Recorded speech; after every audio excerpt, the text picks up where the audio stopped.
Welcome to episode 611 of the I Hate Critics Movie Review Podcast. I'm your executive producer, Bob Zerl. Coming up is professional film critic Sean Patrick and Jeff Lasseter. Before we get to the show, though, I want to tell you to go to our social media pages, Facebook, X, Instagram. Our handle is CriticsPod, or the I Hate Critics Movie Review Podcast. Please like us there, subscribe there. Also Apple Podcasts, Google Podcasts, Spotify, Alexa, all your podcatchers. Please rate and review the show, subscribe to the show, and we will read your reviews on the air. YouTube, the Everyone's a Critic Movie Review Podcast, or I Hate Critics Movie Review Podcast. Subscribe to that as well. Click on the bell to be notified when a new episode drops. Patreon.com/CriticsPod is the best way to help support the podcast. And then our TeePublic link is over at IHateCritics.net. All right. Enjoy the show.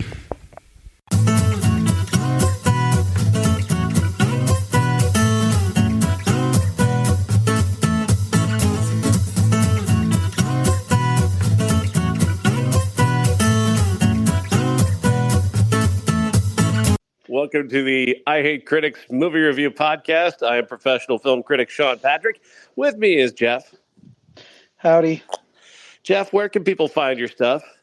JeffLaster.com, where my links live. If you follow my Instagram, which is Jeff Lasseter Pop Cult, you can get links there as well. I was just informed today that my TeePublic, which has a lot of my stuff, is unsearchable, and that's because TeePublic has their stupid tiered system now where only giant accounts like How Did This Get Made, who bring them thousands of dollars every month, are searchable now.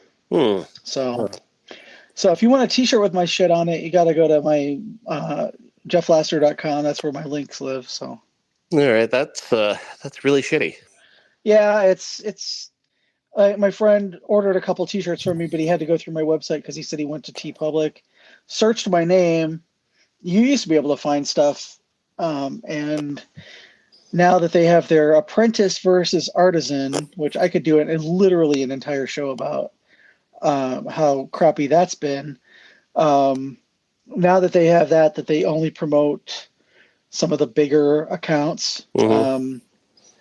I went 1 year, a couple years ago in December was my biggest year. Biggest year I made like $600. Last December I made $32. That's how much they've stopped promoting people. So no, maybe we'd rip off How Did This Get Made. We'll do show specific t-shirts every week that you can design and sell. Well, maybe we have to be famous and start a podcast first, because that's how they get theirs. So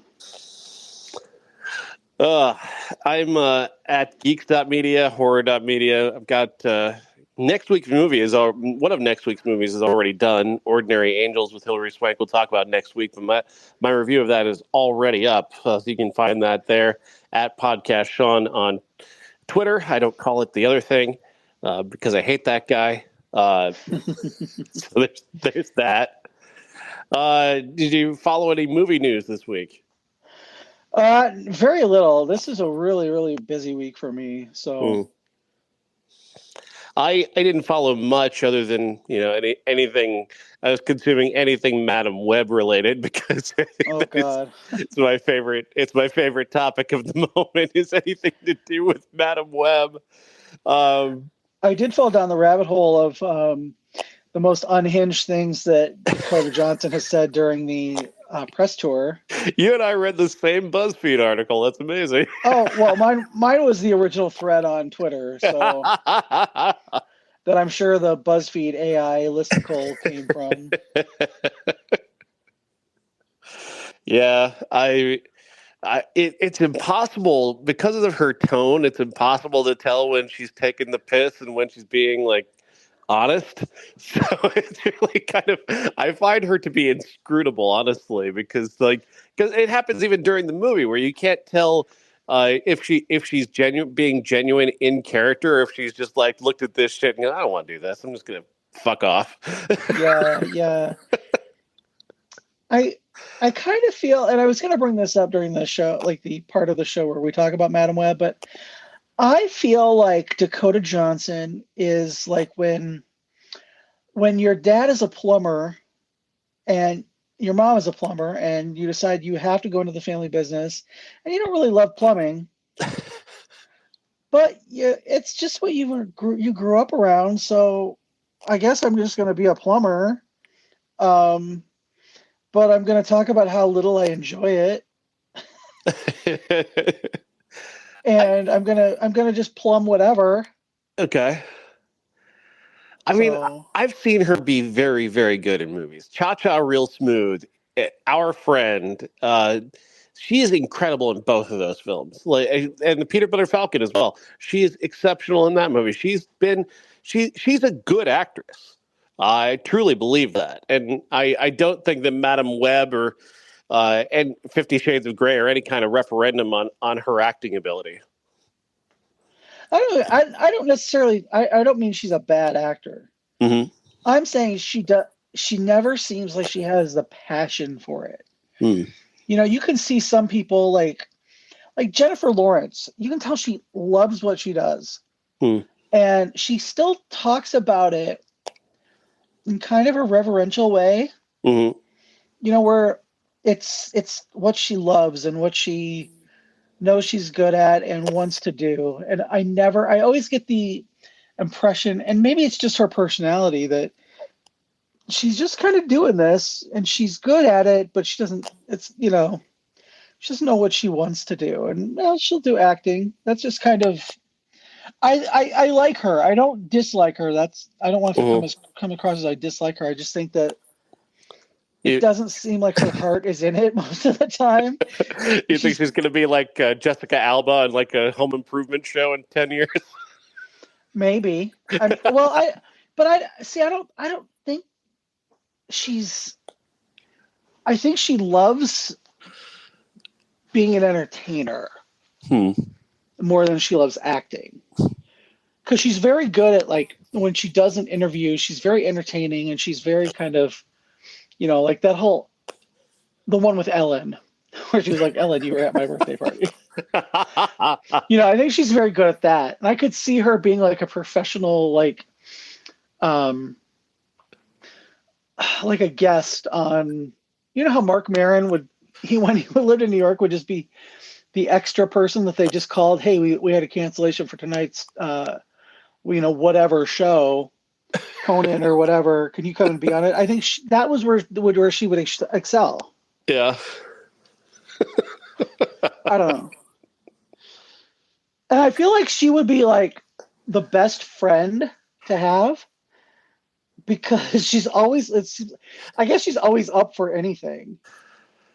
I mean, you can see that in her work. I mean, that's what I mean. She gives it her all every time. Would you like to go to the opera, the Peanut Butter Falcon, or would you like to, I don't know, go to a sleazy dive bar, Madam Web, or, I don't know, let's go to the country and just kind of ride around and look at antiques, that kind of stuff. She'd just be the kind of person who'd be somebody you'd want to do stuff with, but not necessarily, she wouldn't be into all of it. But she would do it.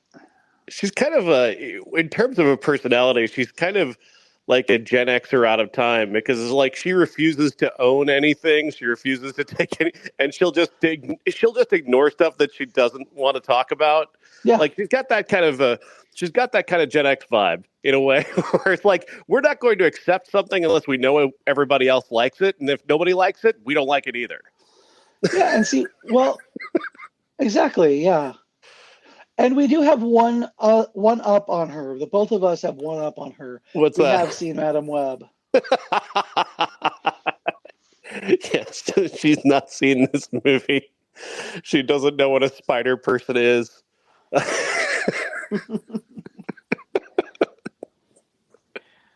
Oh God.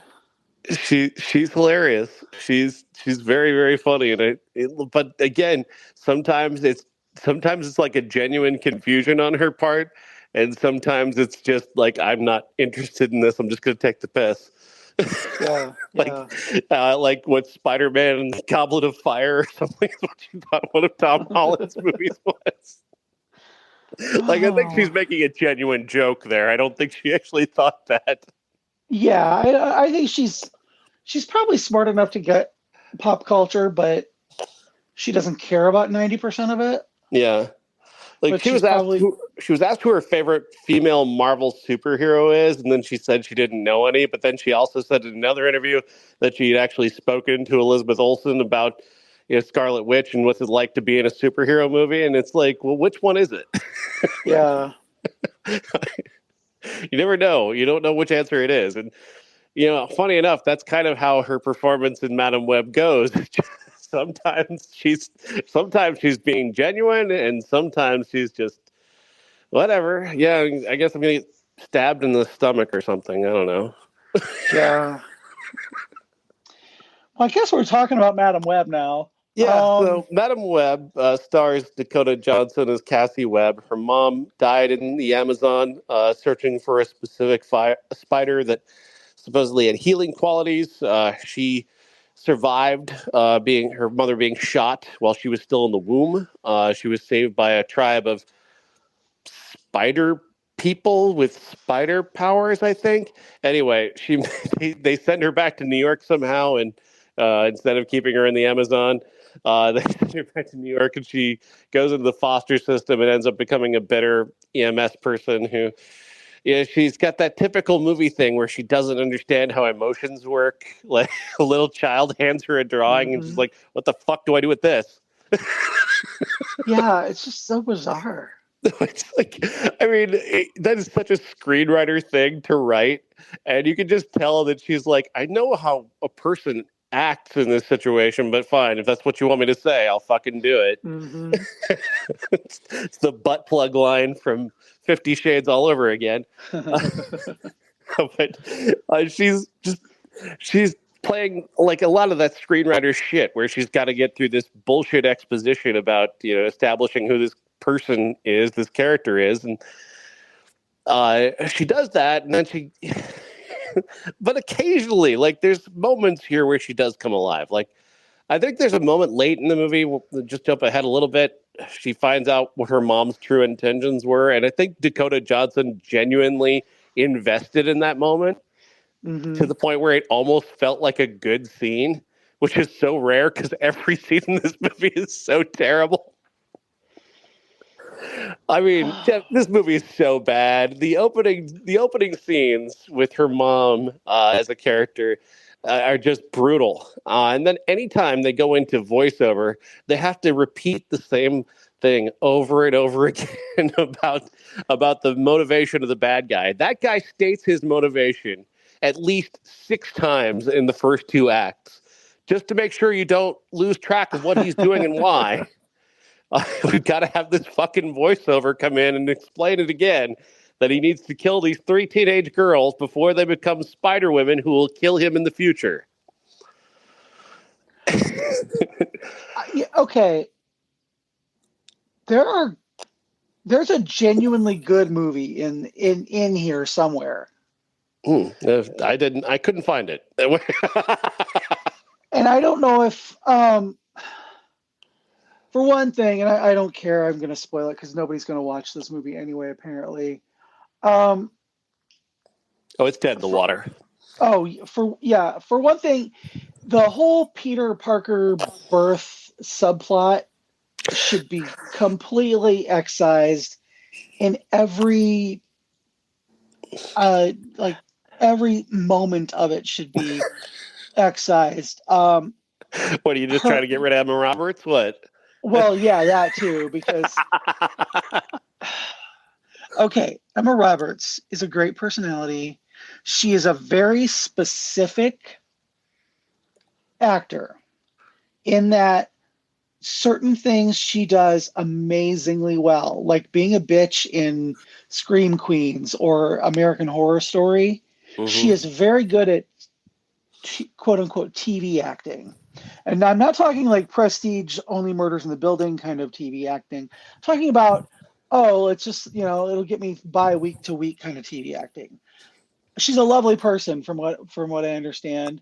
I've heard different, but that's okay. Well, I'm trying to be generous here. I've heard she's a real piece of shit. So she was good in Scream 4.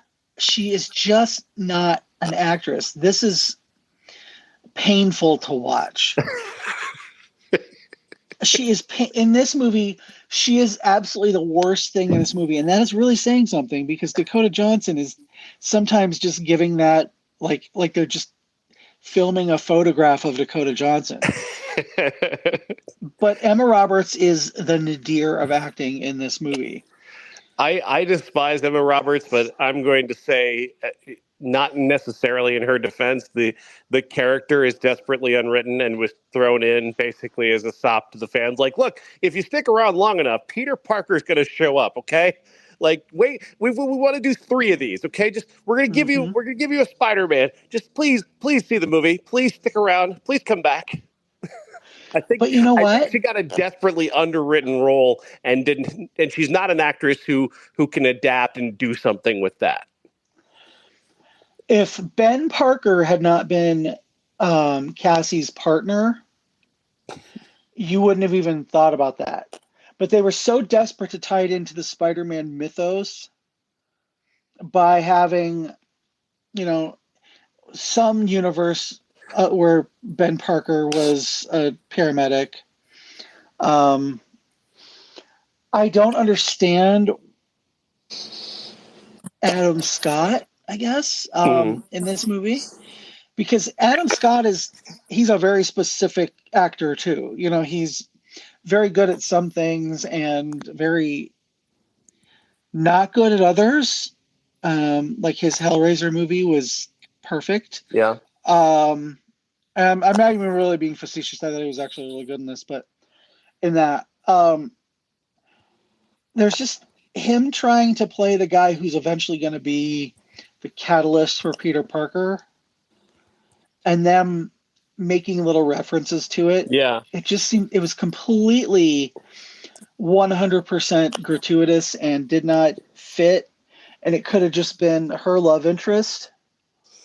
I mean, if they had established that this was a different universe than the 616 universe that most of the Marvel takes place in, but they didn't. You're led to believe that that's Tom Holland being born. But at the same time, I know it's not in the movie. You're right. In the movie, you're absolutely led to believe that that could be Tom Holland being born. Except if you know the Marvel universe, he was born in 2001, not 2003. But not to be overly pedantic, but they did say in media appearances that this is a different universe, which you got to put that in the movie if that's what your intention is. Yeah, I agree with you. And you're not. I drew the same conclusion for part of the movie, assuming that. I didn't know that until after the movie that I read that they intended this to not even be part of the Morbius Craven nonsense Venom universe.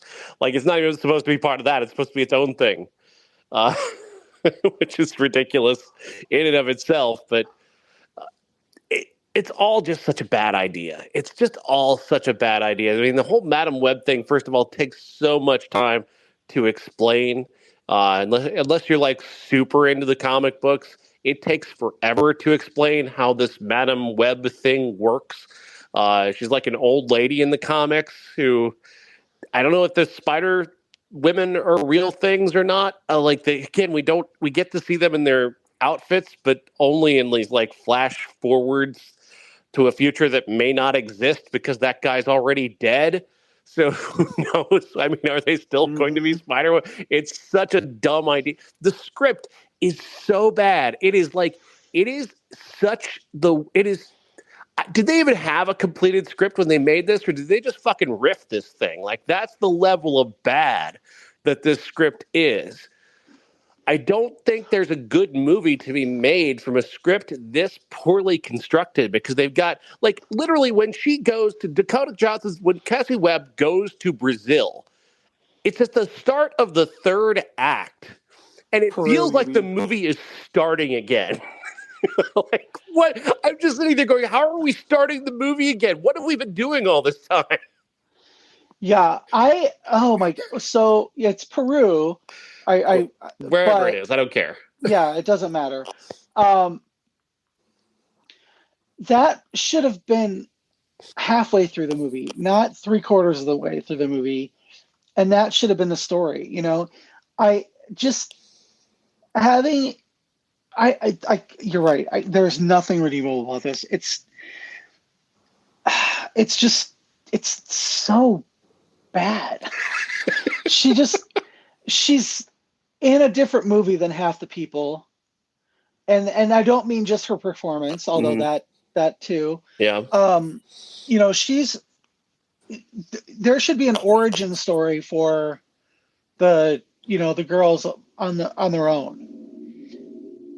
You know, just the fact that it's her origin story plus their origin story plus a villain's origin story plus, you know, all of the stuff that you're just like, none of it is cohesive. Right. And then surprise, she's an old blind woman in a wheelchair at the end. And yeah, I think they ran into an issue because, again, I think they started this without a script and they're just riffing it. They realized quickly that since they didn't give her any superpowers, that aside from being able to see a minute into the future, they gave her she's got the dumbest superpower. First of all, just the absolute dumbest superpower. It's completely useless, almost. It takes a lot of complicated, complicated nonsense to make this feel like an actual superhero thing that she's doing at the end. The Pepsi sign does more work than she does. Oh the my Pepsi God. sign and the fireworks are doing more super heroic work than she is. She's Holy just product anticipating placement. where the Pepsi sign is going to be at any given moment, which, God help me, that product placement, for fuck's sake. Oh, just, I mean, the little things got me. The fact that, you know, he's on top of their car about to kill them, and she bursts through a sign. Yeah. Out of nowhere. He had to jump up to be hit by the ambulance. Yes, yeah. I was like, what the fuck? Meanwhile, she's barreling through a sign. She doesn't know if she's actually going to land on her friend's car and kill them all. Yeah. There's literally no way to know. Unless she's using her Spidey sense. But she doesn't have Spidey sense because this is a whole different universe. And I'm just like, come on. Well, you know, Jeff, with great responsibility, there comes a good deal of power. The power will come with great responsibility. Whatever the fuck It's like, I wish that were true, because I wish I had some of the power that came with great responsibility, because I have a ton of responsibilities and no fucking power. I'm told that the director is a good director. I'm told that the S.J. Clarkson is a very good TV director, and I do believe that. I do believe, because there are, like I said, there are moments, and I think there are film technique moments that show that she knows what she's doing. I think she got noted to death. I think she got handed a script that is an absolute dog shit, and then told, hey, by the way, the ending needs to include a giant fucking Pepsi sign. And she's like, what the fuck am I supposed to do with that? So I'm gonna say this: I saw One Love, and then I saw this. Yeah. The same within, back to back at the theater on Monday, and I will say, going into this, the first few minutes of it, I thought there was some really cool cutting techniques that she used. When they're going to the bridge accident that she's, gonna finally like see her ability to see into the future for the first time. Mm-hmm. When they arrive and they cut to her getting out, and it's just those quick music video cuts, I was like, oh, that's actually kind of, it's kind of well done. And they do it a few other times throughout the movie, but towards the end of the movie, when it would serve to have better cuts and faster jumps and things like that, it's just kind of done by rote. Yeah. So, also, there's a fucking boom mic right next to her face in one of the shots. I'm just like, that's the fucking boom mic, and it's literally right against her face. I think at that point that she and Dakota are like, let's just get this over with, let's just finish this. There's a boom mic. Just cut, print, let's just go. Like, Sony's on the phone again. Like, they want to get another Pepsi product placement in here. Let's just get this over with. Yeah, the only thing that could have made it more obvious was that if the boom mic said Pepsi.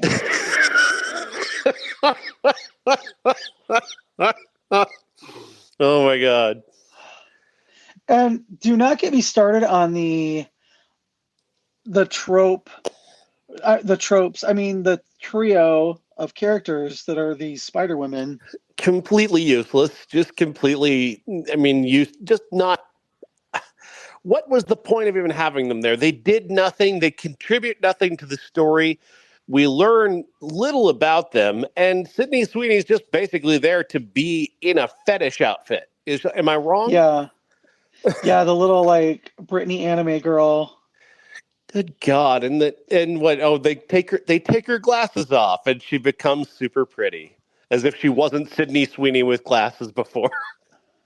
The one part of this movie that I really enjoyed was they go to the little motel, hotel motel, and they had the same headboard that I have on my bed, which is a mid-century modern headboard, and I noticed that, and I was like, oh, hey, they have a laying headboard too. That's awesome. Those go for about $1,000 a piece. That's how into the movie I was. I sat there and I couldn't. The whole scene where they're in the motel, I was trying to remember the name of the headboard. Yeah, that's how little. Yeah, I was sharing with Amy and MJ on the other podcast a thing that myself and a fellow film critic, Linda Cook, we used to do a lot of screenings together. And one of the things that we would do was if we didn't like the movie, just the two of us in the theater at the time, she would point out a lamp. That's a really nice lamp. Yep. And we just talk for a few minutes about the lamp because the movie wasn't any good. By that time in the movie, I was looking at the furniture. I was just like, oh, yeah. I was looking around to see if they had the other bedroom set parts that I have. That leads me to another thing about this movie that is hilarious, is the multiple commercials for CPR. The movie stops dead to do 2 commercials for CPR. Yep. It was like Chekhov's CPR. We showed the CPR in the second act. It's got to come back in the third. Mm-hmm. It's so stupid. Oh my God, it's so bad. It looks like an instructional video during the hotel scene where she's teaching them CPR. Because apparently the super villain who has the power to touch you and like constrict your entire body, his one weakness is that CPR could stop his power. I mean, oh my God. Are you kidding me right now?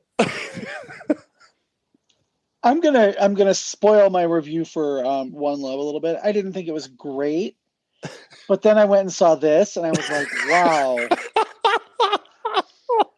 Wow, that is the best biopic I've ever seen in my entire life compared to whatever this is.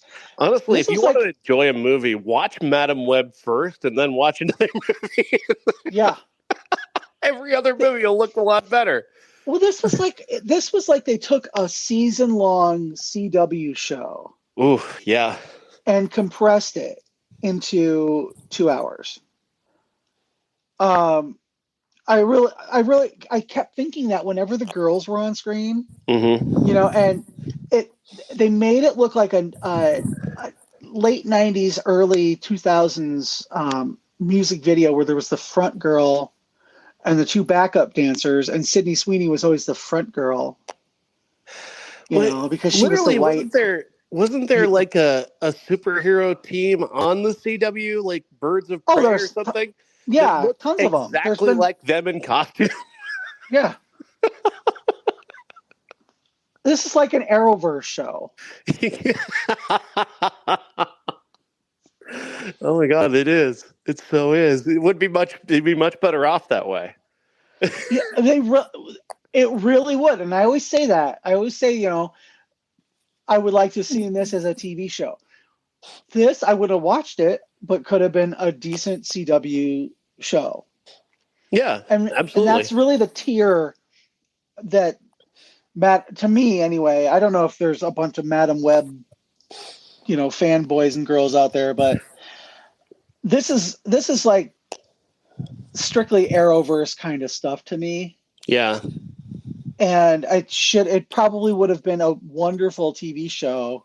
With the kind of long-term storytelling that they're trying to do, they needed that. They would need a long form. They would need, like a 6-episode Marvel TV show style thing to pack in all the things that they want to do, taking this character from being, birthed to being, a blind woman in a wheelchair.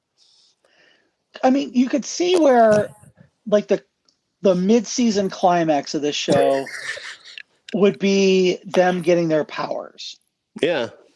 They you get the first episode is Cassie Webb and her kind of thing. The first couple episodes, since she's the star, are her journey from, being a paramedic to finding out she was actually born in a pool of water in the Amazon, which it seems like that's something you find out and then stuff starts to make sense. Mm-hmm. Whereas she always knew that her mom was in the Amazon and she was a photographer, and that's kind of the stuff that builds over a few episodes as opposed to an exposition dump in the third act. Right? Like, she's 30 years old. She's not been curious for a moment about the Amazon or about going to where her mom died. Yeah, doesn't she have any relatives? I don't think so. And first of all, in 1973, I wasn't aware, and most people were not aware of myasthenia gravis, or however you say it, myasthenia gravis, until the mid to late 80s as a thing. And I don't think there were genetic markers that you could find out in 1973 about it. I seriously doubt that. Yeah, but this movie doesn't really care for that. Like, Toxic wasn't even out in 2003. Let's be real here. Yeah, it was released as a single in January 2004. It's going to hurt. It's going to hurt hearing Toxic in this movie because they say it's 2003. The song hadn't come out yet. There's also a Nintendo Switch in this movie, and I'm sorry, that didn't come out till 2005. I just got to call that out. Well, in America it didn't. It was out in Japan. Maybe he was just an influencer before influencers were a thing. I do hate needle drops, though, that are out of the time. Like, that can take me out of a movie because I'm pretty familiar with the charts. I've been in radio for over, nearly 30 years now, so I'm pretty familiar with this stuff. So when I hear a song, when I know a movie is set in a particular year, and then I hear a song in the movie that is not from that year, is after that year, I'm like, fuck this movie. Well, and I noticed too, this movie was 2003. What was and clearly it was summer. Although she was watching A Christmas Carol, so you're led to believe that it was December, even though in New York... that is weird. That makes no sense at all. I did have... when I lived in New York, there was one day, the Sunday before Christmas one year, where I was walking around Midtown on a Sunday afternoon in shorts and a T-shirt because it was 83 degrees, but that's not normal. No. That's something you would note. If you were making a movie, you would note why it's warm in December. But most of the the niece as or you do are 90s, like mid 90s songs. So are they listening to like the adult contemporary station that's still playing stuff from 10 years before? Because lots of Breakfast at Tiffany's, that was what, 1993.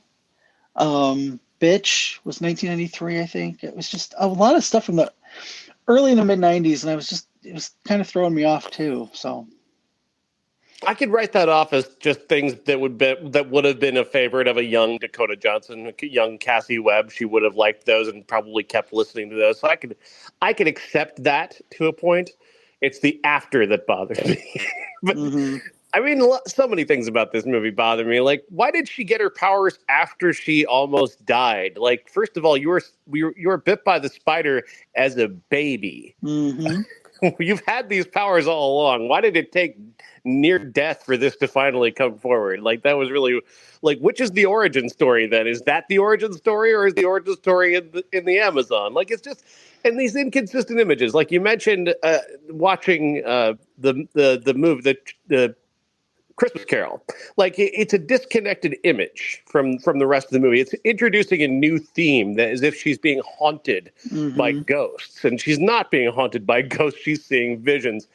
Also, just his stupid story, the villain story, makes no fucking sense. If this is a fixed, like if he's seeing something in the future that's supposed to happen to him, and that is never going to happen to him, then why the fuck did we ever see it?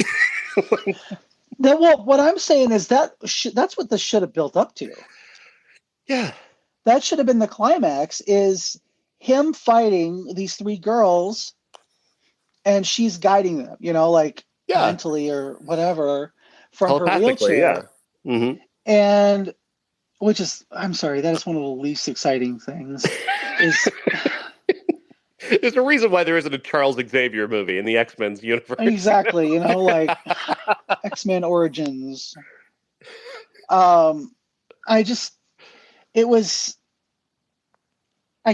you how is he seeing something so far away in the future when it's kind of established that they can only see a few minutes in the future? You know what I mean? It doesn't make any sense whatsoever. And he takes that woman home, that Lolita Davidovich knockoff home from the opera, and he's explaining how he keeps seeing the same thing, and she's like, all right, this is creepy, and she's going to get something out of her purse. I don't know if it was a gun or what, but it was just, he just explained it poorly. It was something that should have happened in this movie. He should have seen his future, and then that future comes to pass, as opposed to, 20 years in the past from when he sees his vision. It's because now, okay, so these are supposed to be like the Spider Women or the Spider Verse or whatever, and because he already dies, what are they going to become, this thing, or right? are they That's not? the question I had too. But also, when or do they get spider powers? Do they? I don't know. I was expecting it to be on the train. I ran to the bathroom really fast because I was like, okay, this is where they're all going to get their powers. There's going to be like a train wreck or something. And no, they just get off the train.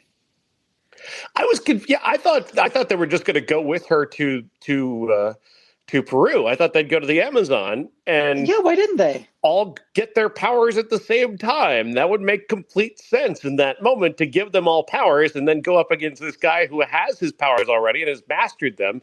And it's kind of still a fair fight because he's mastered his powers and they're still learning theirs. And then you injure Cassie and knock her out, but then she's telepathic and blind and she can guide them with her mind through this big colossal fight at the end. That is just the most logical way to do this. Yeah, hey, we got to go to Peru. We got to figure this out. Yeah. You're going with me. And then they all get bitten by spiders. Well, or they all get different powers.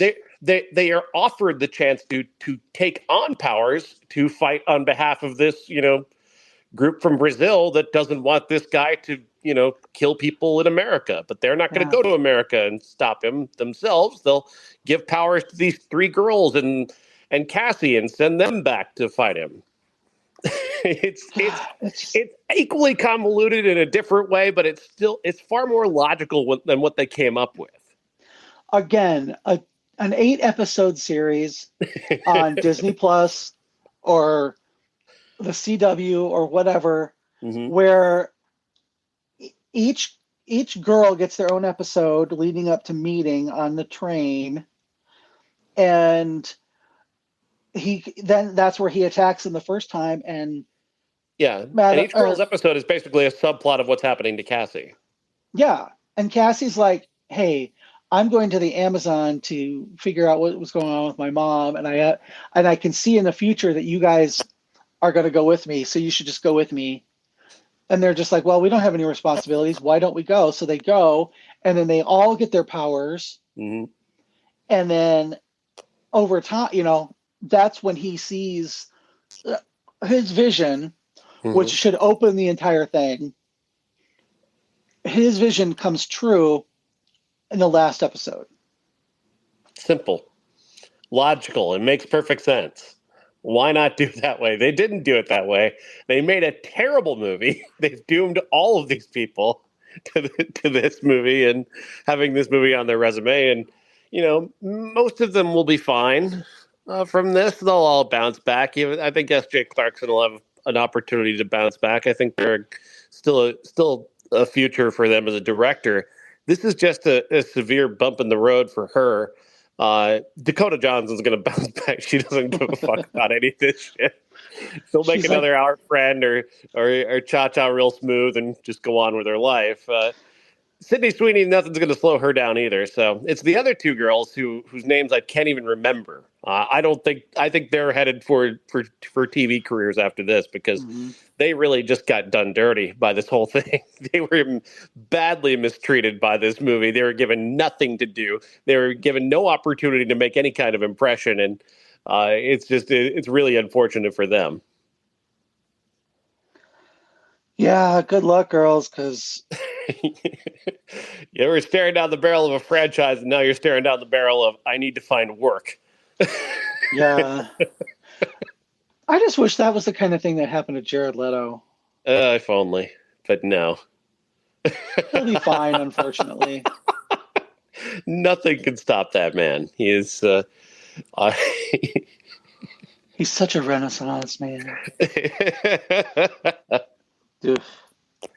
All right. Bob Marley, One Love is a new biopic starring Kingsley Ben-Adir as the legendary Bob Marley, taking us through a portion of his life that was incredibly turbulent, but also incredibly creative during the time when he created one of his most incredible records, Exodus, but also during a time when he just narrowly survived an assassination attempt. His wife was shot in the head and nearly died. The bullet was stopped by one of her braids, which is a real detail about her actual near-death experience.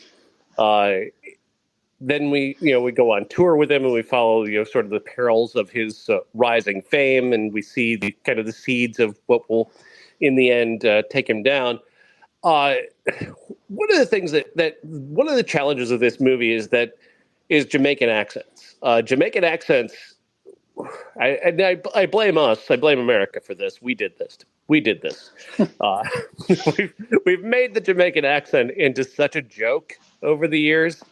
Via parodies, via SNL or In Living Color or Miss Cleo, wherever there's been a Jamaican accent, it's our fault. We've made it into what it is. So it can be difficult to try and authentically portray a Jamaican accent. And I thought as oftentimes as this is kind of incomprehensible to American ears, I thought it felt authentic at the very least. It felt authentic. It didn't feel like these were people who were putting on a joke Jamaican accent like Adrian Brody on SNL. That's where you go, yeah. Or Jack Black, and I Know What You Did Last Summer. But yeah, I thought at the very least that was a challenge that this movie came up to, and I thought it met it. Oh yeah. Yeah, I mean, I really do wish at some point that I could have watched this with subtitles, because getting into it took a little bit for me. Yeah. And that's just, it's not a read on the movie or Jamaica or... No, I mean, authentically, the Jamaican patois, especially in the Rastafari, it is somewhat almost a language all of its own that you kind of need to... Some people will need interpreted to them. Yeah, and it's spoken so quickly and whatever. It took me a little bit to get into it, but once you hit the rhythm of it, it's much easier. Mm-hmm. And I think it helps that you have such a great actor in Kingsley Ben-Adir. This guy is incredible. There's nothing he can't do. He played Malcolm X in One Night in Miami. He played one of the Kens in Barbie, and now here he is playing Bob Marley. And I think he's such a chameleon. He's so capable of bouncing from role to role, and the authentic way that he brings Bob Marley to life really impresses me. I was really moved by the way he was able to capture Bob Marley's movements. He's able to capture his musical style, the way he speaks in a very authentic way, where it never felt like a parody. Because I don't think he has an actual Jamaican accent. So he really put some work in to make this sound as authentic as it does. He's going to be the new Chadwick Boseman, and I don't say that like as a flip thing, but you know how Chadwick Boseman played all the famous black men from history before he, got sick and passed away. Mm-hmm. Kingsley Ben-Adir has played Bob Marley, Malcolm X, Barack Obama, and I just have a feeling that there's more. Yeah. More of those in his future. He was really excellent. He really sold the passion that Bob Marley had for his music. Mm-hmm. And I love the performances and the bond between him and Lashana Lynch as Rita Marley. That's what I liked about the movie. It felt to me a little standard biopic. That is the unfortunate element that we've got to get into, is that aspect of it. There is a conventionality and also just a sort of a, how do I put this? Ziggy Marley, Bob's son, was on set every day, according to his own testimony about this movie. He was an executive producer. And when that happens, there is a certain halo effect to it, a certain sanitization that sort of takes place, where the rougher edges are going to be kind of rubbed away in favor of more of a hagiography. And I do think this movie suffers from that a little bit. Yeah, I struggle when I'm watching almost any biopic anymore with the reverential treatment that almost everybody gets if they are the subject of a biopic. I don't think Bob Marley is someone you could give the Rocket Man treatment to. Right. Unless, you took his stories that are in his songs and turned those into a movie. But as a straight biography, there are things that they can be the best performances, but you are bound by things that actually happened. And I guess you can't do it with everybody like you can do it with Elton John. That's one of my problems with Bohemian Rhapsody. Oh, what a piece of crap. I know you love that movie. But I feel like that could have been much more over the top for me. And I don't know that you can do that with this movie. I don't think you could go over the top with it for the simple fact that, Ziggy Marley being an executive producer and revering his father the way he does and did, you want it to be that as authentic as possible in his eyes. Yeah. There's one element of this that I thought really stood out is that the movie walks up to the line multiple times of talking about Bob Marley as a womanizer, as somebody who wandered outside of his marriage, which he did. And Rita Marley, too. And Rita Marley as well, yeah. But the movie walks up to that line, but then seems to refuse to actually go there. At certain points, like they'll introduce a woman in the background as clearly supposed to be in the movie, but then she's not ever introduced, and that happens in I think at least 2 different scenes. Yeah, I noticed that as well. And it seemed clear to me that there was somebody going, you know what, let's not go there. Yeah. My father would never do scene where that. mom and dad are going to fight and confront each other, but we don't need to actually see dad cheat. Yeah. Well, he is, and fully deserved. I was in my 20s. I went through my Bob Marley phase, where I listened to nothing but Bob Marley and reggae and whatever. Mm-hmm. But he's revered so much by his family and by Jamaica in general, that to show any warts would seem like it was a disservice to him, the man. That's kind of how I took this, how he's perfect. Mm-hmm. Nothing he ever did was wrong. It was all about how wonderful he was, and he was going to have this peace concert, and that to me, the peace concert is the climax of the film. Yeah. That's the natural climax, and the fact that they kind of subverted that, and that happened within the first half hour of the movie. And then you went on and to the other parts. I did like that. I liked that it wasn't the natural climax, like Live Aid for Freddie Mercury. That was the natural climax, and they just played it straight. The peace concert was the natural climax for this movie, and they got it over with within the first 20 minutes. So, okay, where do we go from there? Well, then we go to Exodus. Arguably his best and one of the best records ever. Yeah, and those are a wonderful series of scenes that are incredibly creative, and going into the the notion of how to write a song and where inspiration comes from, and just the unique nature of an artist who's struggling to find something to sing about that isn't that's important, but also is true to who he is. And the duality of Bob Marley was wanting to say something about about what's happening in Jamaica and the people who are dying and trying to save people's lives, and then there's the other one who's this romantic poet who can write incredible love songs, as Lashana Lynch points out in a great scene. Like, don't lose that part of yourself that can be one of the most romantic people in the world. Yeah Agreed.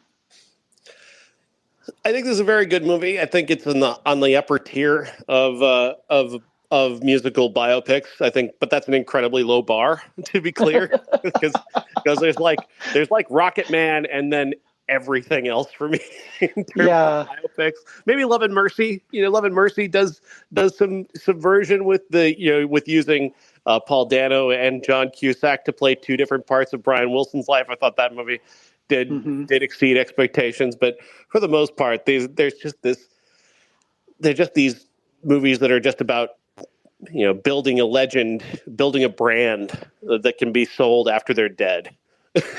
Yeah. And then, of course, there's Bohemian Rhapsody, which is just a lot of bullshit.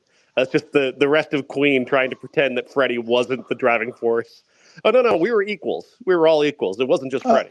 Yeah, and it was so straight washed, too. God, it was. Listen, it was so bad. I mean, Freddie Mercury, come on. He longed for a woman, Jeff, is what the movie was really about. He was a card-carrying friend of Dorothy. Sorry. He dressed like all the guys in the East Village, in the West Village in New York in the 70s and 80s. He looked like a village person. You know, it was like he was Jeff, not. Oh, what are you God. talking about? He longed to be with a woman that he longed for through a window. He could see her every night and think of her as his one true love. And the rest of the band was at home with their families, never sleeping with groupies. God. What a piece of shit. And then Mike Myers is in it, so of course it's crap. All right. All because of Wayne's World. He is. Don't even get me started. Our classic this week is Amelie. Why? We don't know. Because it was back in theater in like a limited engagement. It was. And Amelie is one of my favorite movies of all time. Audrey Tautou is the star as Amelie, this magical imaginary person who has this.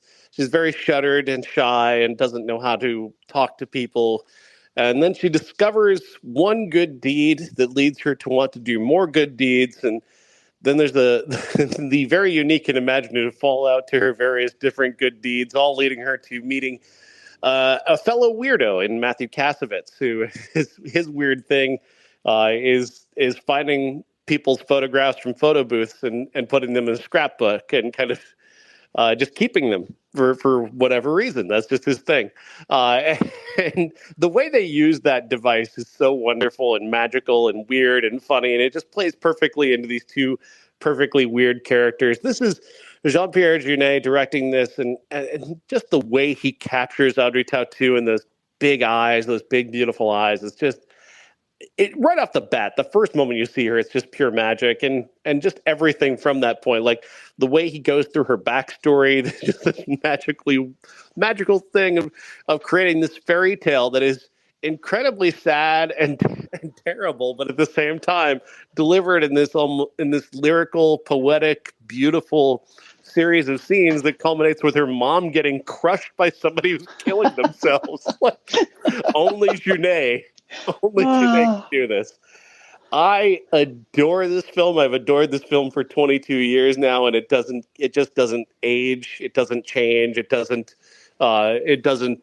come down in my mind. There's just nothing about it I would change. I adore this film.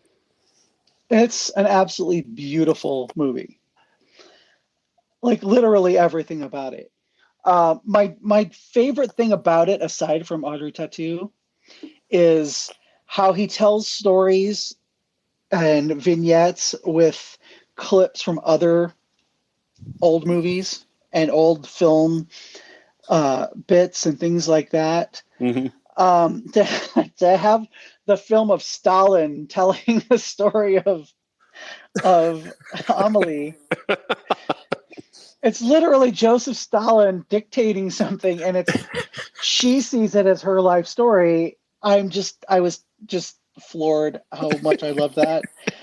I have not seen this movie before. Really? Oh, I have never seen it. So that's why I picked it as our classic. I was just the use of color and how when she's doing a good deed, it's like green.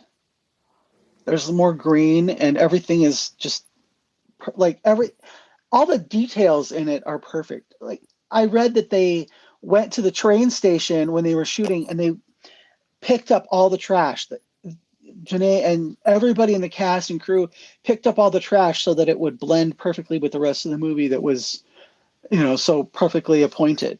Wow. Yeah. The use of color, like there's one scene where you can't tell if her hair is actually dyed green or if it's the lighting where she's so excited, and she gets the more excited she gets, the greener her hair gets. She's like the original manic pixie dream girl. You know what I mean? Like she is the blueprint for that for me now. it's breaking her breaking the fourth wall and like looking at the camera like with that impish grin that she has. Yeah. Is just so endearing, and it's just everything about it is beautiful. All these wonderful little things, like when she becomes the Avenger for this guy who works at a little grocery shop. His boss is being abusive to him, so she gets a copy of the boss's key and sneaks into his apartment and just starts fucking around. I love that. It's just this little thing. It has no payoff. It doesn't change anything, but she feels better about herself having just switched his doorknob around and changed all his light bulbs, shrank his shoes. Such a great, it's just a little touch. It's just this little comic beat that Janae follows, and just it's wonderful. And he does that multiple times throughout the movie. Like there's this bit with her dad's gnome where she just sends it off with this friend of hers who's on a plane. Just sends it off, and they take pictures of it, of the gnome in various different locations around the world, and send it back to her dad as a way to kind of remind him about how he wanted to travel when he was younger. It's just lovely. It's just lovely shit. And then the whole plot with her and Kassovitz, just kind of the way that she tries to. This is her form of romance. It's so bizarre because it doesn't involve speaking to each other. It's so fantastic. Right up until the end, where she's just the kissing scene is just breathtaking romance. Love it. And this could have been a silent movie. It could, yeah. It really could have, and it would have worked, just as well with a few interstitial titles and stuff. And just looking at it, yeah. Janae is just he's a genius. He's an auteur. He's a guy. He's a visionary. I mean, everything that he's done. This and A Very Long Engagement is another incredible film that everybody needs to see. Just this world-spanning, time-spanning romance that is just absolutely lovely and beautiful and breathtaking. One of the best-looking movies ever made. And then he's made this, and I mean, and then of course his earlier career where he's just this provocateur who's just kind of terrifying. He's the most fascinating director of all time, and this movie is just so unique and yet so him. Yeah, exactly. He has a thing for getting just the right face. He does love faces. Just the right face at the right time. It's escaping me, but I looked him up because I thought he had such an interesting face. The grocery assistant, Kareem. He's got the most expressive eyes. He's from Morocco, and you'll notice his hand they don't show it very often, but his hand is always in his pocket. And that's just a thing that the actor had to do because his arm was injured in a train accident. Ah, okay. And all of his every picture you see of him, he's got his tiny arm is tucked into his pocket. But his face is so expressive in this movie. And they usually show him in close up or at an odd angle. And that kind of shows you how much he cares for just this secondary character. Yeah. Because he's always shooting him in interesting ways. You can say the same thing about the jealous guy at the restaurant too. Dominique Pignon. Another great face. Just kind of not a handsome guy, but a memorable guy, and kind of perfectly attuned to being a guy who would be just that jealous, just that much French incel energy. And it took me a while. I'm like, I know I've seen him in something else. So I looked him up on IMDb, and it was he was in Alien Resurrection. He was the guy in the wheelchair in Alien Resurrection. And strapped to Ron Perlman's back, and he just has that energy that kind of, oh shit, here we go again. It makes sense. Like, that was Janae's attempt at being an American director, very briefly. And when he's in the towards the end of the movie, when he's in the cafe and they're talking about him, and he knows they're talking about him, so he's taking notes about female energy coming after me and all that. I was just like, oh my God, this is perfect. So great.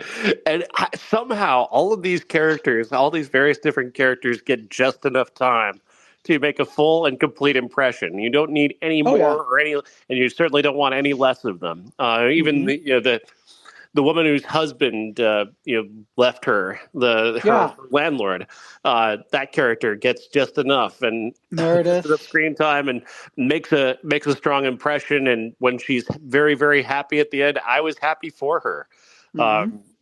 Like that character doesn't need any more time than she got. It's just it's perfect measurement. Can you imagine if this was an American film? I mean, you'd never see her again. Right? Yeah, she'd be the annoying landlord that she couldn't wait to get away from, and it would be played by Amelie would be played by Emily Deschanel. Or, I guess depending on when they made it, maybe Alyssa Milano. I don't know. No, Natalie Portman.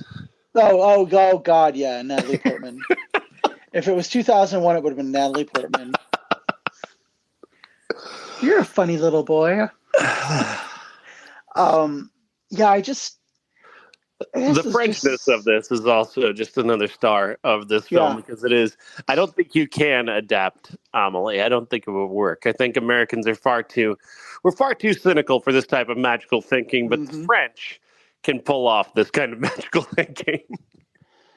And that's why, a movie like Midnight in Paris could not have taken place. It couldn't have been midnight in New York. No, you know what I mean? Yeah, because it doesn't feel as historic. Even as New York has its own history, it's a much darker, more brutal history. Whereas Paris has a romantic history to it. It has its ugly parts, but it has a more romantic history and a more intellectual history. And a more magical history. Yeah. Like a more magical feeling. Everything, there's a reason there's a show called Emily in Paris and not Emily in Poughkeepsie. It's about the magic of the city. And, Paris has always been that in movies and pop culture and the world. So this couldn't have taken place in any other country. And that he as a French director is aware of that and is able to capitalize on that is just another testament to his remarkable talent. Agreed. I really wish I'd been able to see this on the big screen. Yeah. It was there ever so briefly at our local art house. Hey, we got to do flick chart. Come on. Yes, we do. I promise flick chart. We're going to do at least 10 minutes of flick chart. Okay. Should we run something through it? I mean, we can. Or we can just do straight ahead. Yeah, let's do straight ahead. Okay. Yeah, let's do that. How about Wonder Woman or The World's End? Wonder Woman. Yeah, same. I like both those movies, actually. I think World's End is pretty funny, but Wonder Woman's awesome. It's the weakest of that trilogy to me. Yeah. Let's see. Surf's Up or The Constant Gardener? Oh, Surf's Up. Is that the... penguin surfing movie? That's what I thought. Yeah, I'm going to go with Constant Gardener. Constant Gardener. Although I did have a family member of mine was actually, for reasons that will never come to make sense to me, was spent a good 7 minutes explaining to me why they love the Surf's Up franchise. I don't understand it. I guess they're a mom, so I guess it makes sense, but oh Lord. It sounds more like a situation where you've just watched something so many times that you've just adapted it to your mind, maybe. I don't know. Yeah. Which is why Elf was great in high school, and I have fond memories of it. I tried to watch the first season recently, and I'm like, wow. See, I'm thinking more of a of a scenario like Malcolm McDowell with the eyes just plugged open, like you just have to accept what's in front of you, kind of forced. That works too. Nell or the Summer of All Fears? Oh, K.A. in the wind. yeah. I'm sorry, that was insensitive. I'm going to go for Nell, though. I'm going for Sum of All Fears. So the coin flip goes to Sum of All Fears. That's fine. All right. Gran Torino. That's not, or the other one's not a movie. Gran Torino with Clint Eastwood or Inception. Oh, this is where I go off on Inception. Are you actually going to choose the Grandpa Eastwood movie? I'm going to choose Inception. Okay. But Christopher Nolan needs to stop sucking his own dick. And that's all I'm going to say about it. It's good. It's good to have Bob represented on the podcast like that. I'm sure he appreciates it. Yeah, Bob is very busy right now, but I'm going to side with him on some of these things. You're going to drag Christopher Nolan on his behalf. Mm-hmm. Let's see here. 3 Days of the Condor or Sleepless? Sleepless is what? Is that a Jamie Foxx cop movie from 2017? It is unwatchable. That's maybe why I've never watched it. I don't know. 3 Days of the Condor it is. Sleepless is it's a miserable fucking movie. I converted I saw 3 Days of the Condor when I was a little kid with my dad, but yeah, I recently found it on DVD, so I converted it to my Vudu, and I go by it at like 11:30 at night when I have to go to sleep, and I'm like, I don't want to start that because I'll stay up all night watching it. So it's been a long time since I watched it. My internet is doing a tribute to Bob now, and it's holding up Flickchart at the moment. So let's see if we can get it back here and get it going so we can do another matchup. It doesn't look good. It doesn't look good right now. We'll get another one out. Oh wait, maybe here it comes. Okay, Iron Eagle or Don John? Don John. Don John, yeah. I don't understand the people who like Iron Eagle. I recently saw a post of